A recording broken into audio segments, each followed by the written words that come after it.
Some athletes retire, others leave something behind. Rafael Nadal didn't just play tennis, he didn't just win. He defined it.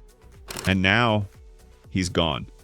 A few weeks ago on the red clay of Roland Garros, the place that became his kingdom, the world said goodbye. Not with a whisper, not with a tweet, with a standing ovation that wouldn't stop. With tears, with joy, with awe. They gave him a plaque on Court Philippe Chatrier, a permanent piece of stone where his feet once flew. It's the first time in history a player has been immortalized on the court itself, because no one had ever earned it like he did. 22 Grand Slams, 4 Olympic medals, 2 decades of war, and 1 final match, shoulder to shoulder with Carlos Alcaraz, the future he inspired. The torch passed, the arena full. And for those of us lucky enough to see it, it wasn't just the end of a career, it was the end of an era. Before we begin, this is the very first video from DeuceFlix. If you love tennis, stories that matter, and legends like Rafa, hit like, subscribe, and join us. The best tennis documentaries on YouTube, we're just getting started. Before the French Open, before the trophies, before the scars, there was just a kid from a small town on the island of Majorca, tanned skin, fast feet, quiet voice, endless energy. Rafael Nadal Pereira. He could have played football. His uncle Miguel Angel did, for Spain. But it was another uncle, Tony, who handed him a tennis racket. Tony didn't praise him, didn't pamper him. He demanded, he shaped, he made Rafa tough. Because Tony saw something, not just talent, not just speed, hunger. By the age of 8, Rafa was a national champion. By 12, he had 3 more titles. By 15, he turned pro. And by 19, he was a storm. He didn't look like the others. No elegance, no silence, just fight. Muscle, sweat. He didn't glide. He charged. He didn't whisper. He roared. In a sport built on finesse, Nadal was something else entirely. He was physical. He was emotional. He was different. And then he stepped onto a clay court. And everything changed. When you think of tennis, you think of surfaces, grass, hard court, clay. But when you think of clay, you think of one name, Rafael Nadal. In 2005, at just 18 years old, Rafael Nadal played his first French Open. He was unseeded, unknown to many, unproven. He wore pirate shorts, sleeveless shirts, a bandana tied like a warrior, and then he started winning. One match, then another, then another. He beat Federer, he beat Puerta, he lifted the trophy, and he never looked back. From 2005 to 2022, Nadal won 14 titles at Roland Garros. 14. No other player in history, man or woman, has won the same slam even 10 times. And he didn't just win, he dominated, he crushed, he outlasted, he broke souls. There were moments where opponents weren't even trying to win, they were just trying to survive. The 2008 final against Federer? 6-1, 6-3, 6-0. A masterclass, a message. The 2013 semifinal against Djokovic? 4 hours and 37 minutes of clay court war. And Nadal came out standing. Every year the draw would come out, and players would look to the other side. Please not Rafa. Not on clay, not here. Because Roland Garros wasn't just a tournament to him. It was his home, and clay was his kingdom. When he won, he didn't scream at the crowd. He looked up. He dropped to his knees. He closed his eyes. Not because it was easy, but because it was never easy. Because every time he stepped on that court, he gave everything. And we felt it. As fans, as Spaniards, as people who understood what it meant to fight for something, again and again, even when your body said no. Rafael Nadal didn't dominate in a vacuum. He rose in the middle of a storm. A golden era with names that defined tennis history. Roger Federer, Novak Djokovic, Andy Murray, Juan Martín del Potro. Each one a Grand Slam winner, each one a generational talent, but only one of them had to face all the others and beat them. That was Rafa. His rivalry with Roger Federer wasn't just sport, it was poetry. 2 opposite styles. Federer, the artist, Rafa, the warrior. One elegant, one explosive, one floating, the other fighting. From Wimbledon grass to Roland Garros clay, their matches felt bigger than trophies. They were about legacy. In 2008 at Wimbledon, they played the greatest match of all time. 4 hours, 5 sets, rain delays, sunset, Federer at home, Rafa coming for the crown. And in the end, Rafa won. On grass, in his rival's house, collapsing to the ground as darkness fell. That moment wasn't just a win, it was a shift. From Federer's era to something bigger. Then came Djokovic. If Federer was poetry, Novak was precision, cold, clinical, relentless. And against Rafa, he pushed every limit, physically, mentally, emotionally. Together, they played 59 times, the most head-to-head matchups in men's tennis history. Sometimes Rafa won, sometimes he didn't, but every time it felt like a battle of wills.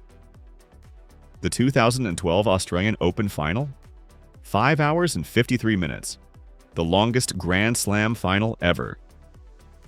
By the end, both men could barely stand, but they shook hands, smiled, and walked off as warriors.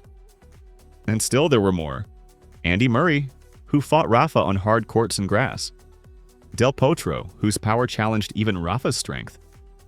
David Ferrer, the silent Spanish rival who trained like a machine, but could never break him. These men didn't just test Nadal, they sharpened him. Because what made Rafa great wasn't just what he did when he was winning. It was how he responded when he was being pushed, when he had to evolve, when he had to suffer, when he had to dig deeper than even he thought possible. For most players, a season ends with a trophy or a handshake.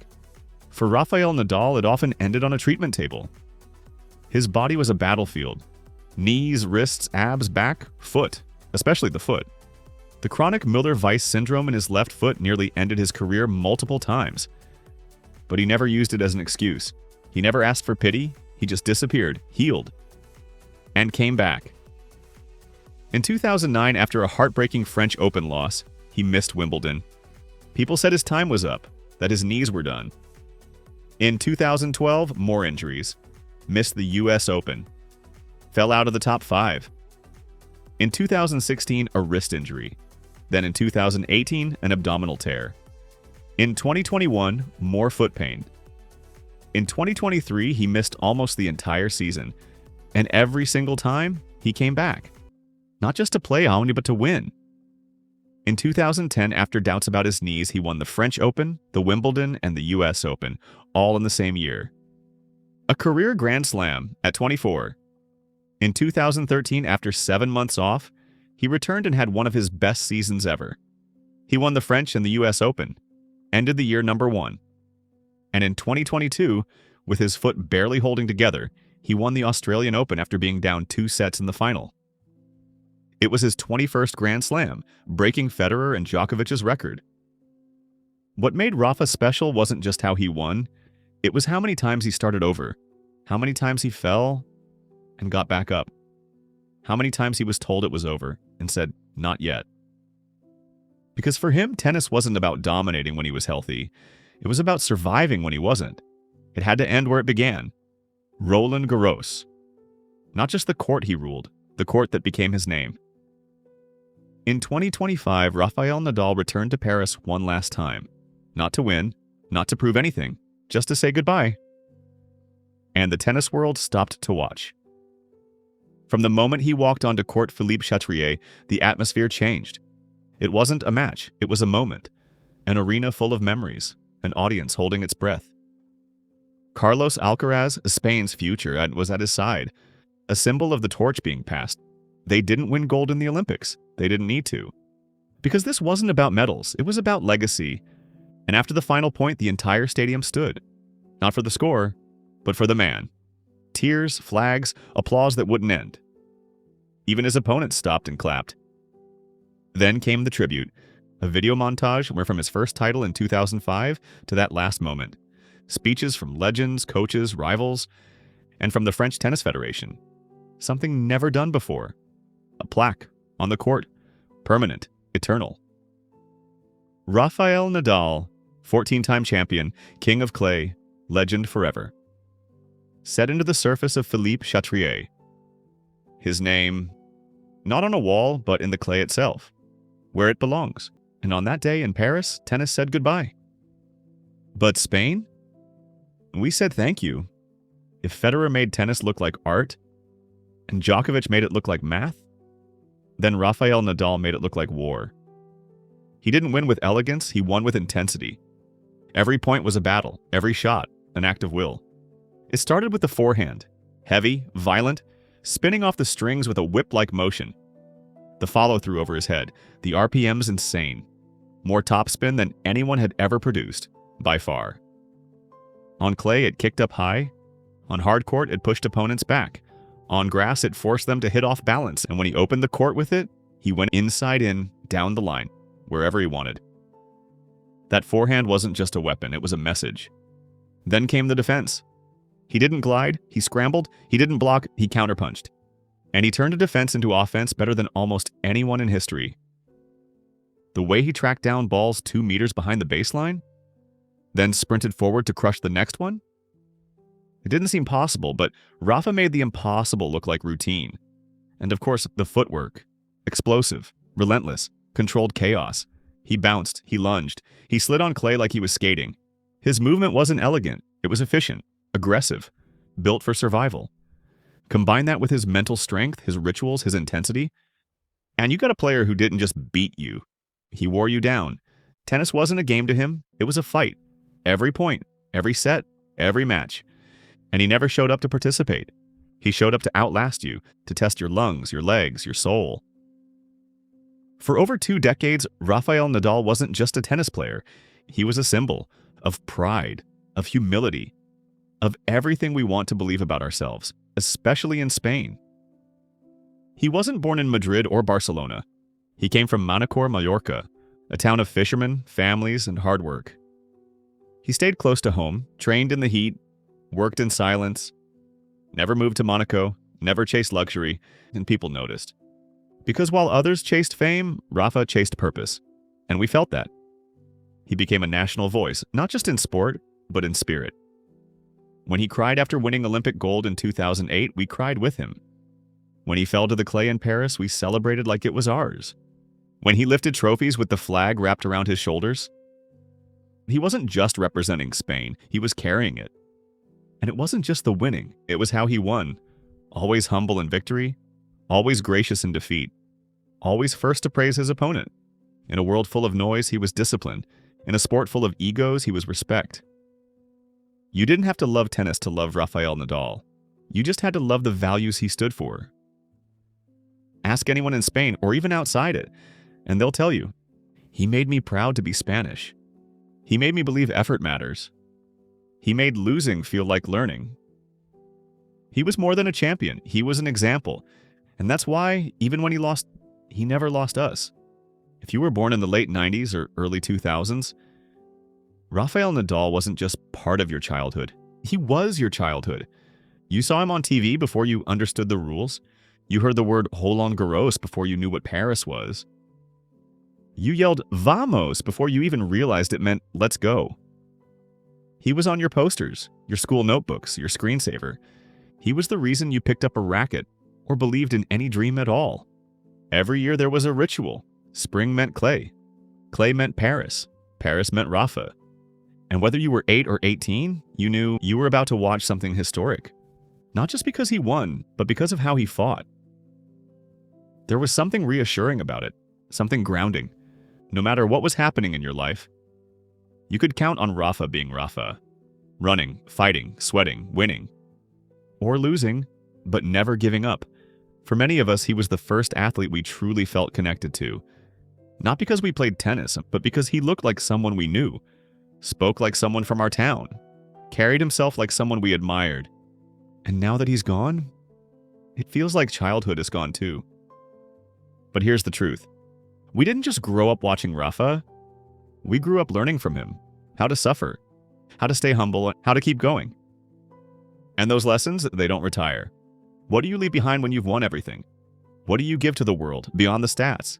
Because yes, the numbers are absurd. 22 Grand Slams, 14 French Opens, 92 ATP titles, Olympic gold in singles and doubles, over 1,000 career wins, world number 1 for 209 weeks, 36 Masters 1,000 titles, 5 times Davis Cup champion with Spain. But that's not why people love Rafael Nadal. People love him because he never faked effort, because he never blamed others, because he made victory feel earned and defeat feel human. His legacy isn't in numbers, it's in attitude. It's in how Carlos Alcaraz speaks about him with respect, not imitation. It's in how Djokovic calls him the most intense competitor I've ever faced. It's in how every young player now trains harder. Because Rafa proved it's not about talent. It's about discipline. He didn't create a style, he created a standard of effort, of class, of humility. And that's what lives on in every young athlete who chooses fight over flash, in every crowd that cheers louder for heart than highlight, in every clay court where a kid shouts, "Vamos!" and swings with all they've got. His legacy isn't just about tennis, it's about how you show up every day, no matter what, with your full self, and that doesn't fade. Thank you, Rafa, not just for the titles, not just for the trophies, but for the way you did it, for the sweat, the grit, the sleeveless shirts, the sleepless nights, for every match you played with tape on your knees and pain in your body, for never quitting, not once, not ever. Thank you for making us proud, for showing the world that class and fire can live in the same person, that you can be fierce and humble, that you can fight with your fists and walk away with grace. Thank you for being there, through our childhood, our teens, our lives, for giving us memories that feel like home, for making May and June about more than school or summer, for making us believe that trying matters more than winning. And when the final match came, when the curtain closed, you didn't cry because it was over. You smiled because it was enough. And now there's a plaque on the court. Forever. Your name etched into clay. But you were never just the king of clay. You were the king of commitment, of heart, of legacy, and no one will ever take your place. Because you didn't just play the game, you changed it. For good. If this story meant something to you, give it a like, leave a comment, and subscribe for more stories that matter. Because some athletes win titles. But a few, they win us. This is DeuceFlix, and this was Rafael Nadal Pereira.